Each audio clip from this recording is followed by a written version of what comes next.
مولا متقیان نے حضرت علی ابن ابی طالب علیہ الصلوۃ والسلام اللہم صلی علی محمد، آپ پڑھیں اقوال امام کے لیٹر، امام کے نامے پڑھیں عزیزان محترم، کتاب پڑھنے کی عادت ڈالیں، اسی جوانی میں ڈالیں، پھر تو ٹائم ہی نہیں ہے کسی کے پاس زندگی میں ویسے بھی پڑھنے کا، انسان کتاب پڑھنے کی عادت ڈالے۔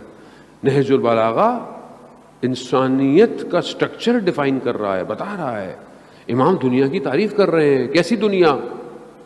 دنیا یعنی بالکل جیسے کشتی ہے، اور کشتی پانی کے اوپر چل رہی ہے، اگر یہ پانی کے اوپر چلتی رہی تو یہ کنارے پہ پہنچے گی۔ امام بھی فرماتے ہیں زندگی بھی ایسی ہے، اگر اس دنیا کے اوپر چلتی رہی تو آخرت کے کنارے پہ لگے گی، اگر اس پانی کو، اس دنیا کو کشتی میں ڈال لیا تو کشتی کیا ہے؟ ڈوب جائے گی۔ یعنی اس طرح تم نے دنیا سے گزرنا ہے، دنیا کو چھوڑ نہیں سکتے آپ۔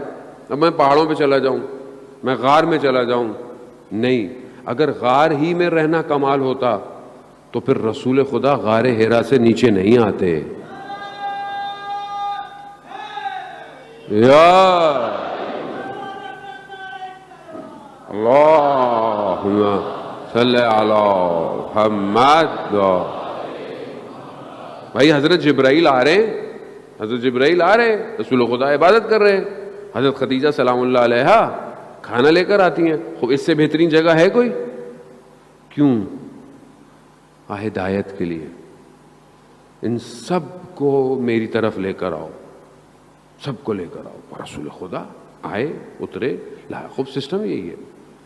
تو یہاں پر دنیا چھوڑ دوں، میں کمرے میں بیٹھ جاؤں، میں مصلی میں بیٹھا رہوں ہر وقت؟ نہیں، دنیا میں رہو۔ زہد کی تعریف ترک دنیا نہیں ہے، زہد کی تعریف دنیا ہو مگر دل دنیا میں نہ ہو۔ ہمارے تو دل اتنے چھوٹے ہیں، اتنے نازک ہیں، موبائل کی پروٹیکٹر ٹوٹ جائے ہمارا دل ٹوٹ جاتا ہے، اسکرین تو بعد میں ٹوٹتی ہے، پروٹیکٹر ٹوٹتا، او ابھی تو لگوایا تھا، ٹوٹ گیا۔ اتنا نازک ہے ہمارا دل۔ یہ میں جوانوں کے لیے پڑھا ہوں کیونکہ ان کو زبانی یہ سمجھ میں آتی ہے، بزرگوں سے معذرت کے ساتھ۔ کیوں؟ دل دیا ہوا ہے، دل خوب، یہ کیسے صحیح ہوگا؟ ایک بہت بڑے آیت اللہ جو ہے وہ فیض کاشانی رضوان اللہ تعالی علیہ فرماتے ہیں کہ کوفہ کی مسجد میں ایک جوان عبادت کرتا تھا۔ کچھ دن سے اس نے دیکھا جیسی مسجد سے باہر نکلتا ہوں ایک خاتون پیچھے کھڑی بھی ہوتی ہیں، بات کرنا چاہتی ہیں، 1 دن 2 دن 3 دن روک لیا انہوں نے بولا کہا خاتون میرا پیچھا چھوڑو، مجھے اپنی عبادت میں مشغول رہنے دو، اگر کچھ کیونکہ مجھے کام ہے، کہا کام ہے تو لکھ کے دے دو۔ اس نے ایسی مسجد سے باہر نکلا، دے دیا۔ اب انہوں نے جا کے کھول کے دیکھا، کیا دیکھا؟ خاتون نے لکھا تھا کہ مجھے آپ سے محبت ہو گئی ہے، مجھے آپ سے عشق ہو گیا ہے۔ جوان نے اس کے جواب میں سورہ انعام کی آیت نمبر 60 لکھ دی،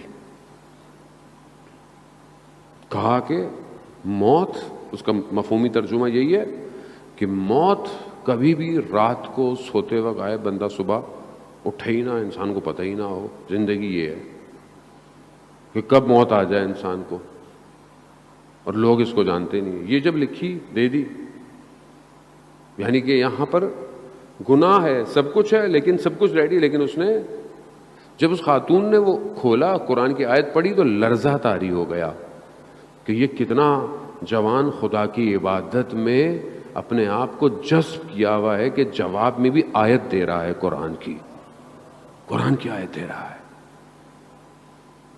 تو اس نے پھر دوبارہ لکھا کہ پہلے تو میں صرف آپ کے ظاہر سے، اب مجھے آپ کے اخلاق اور کردار سے، تو مجھے قرآن کی چند اور آیتیں لکھ کے دے دیں جو میرے وجود کو لرزا دیں۔ خازیدار محترم، اب کیوں؟ کیونکہ پتہ ہے کہ دنیا کی لذت کا ٹائم کتنا ہوتا ہے، کتنی دیر کے لیے ہوتی ہے، انسان بعد میں پشیمان ہوتا ہے، بعد میں پشیمانی ہے۔ امام خود فرماتے ہیں کہ دنیا کی لذت انسان کے وجود میں بعد میں افسردگی پیدا کرتی ہے، پشیمان ہو جاتا ہے۔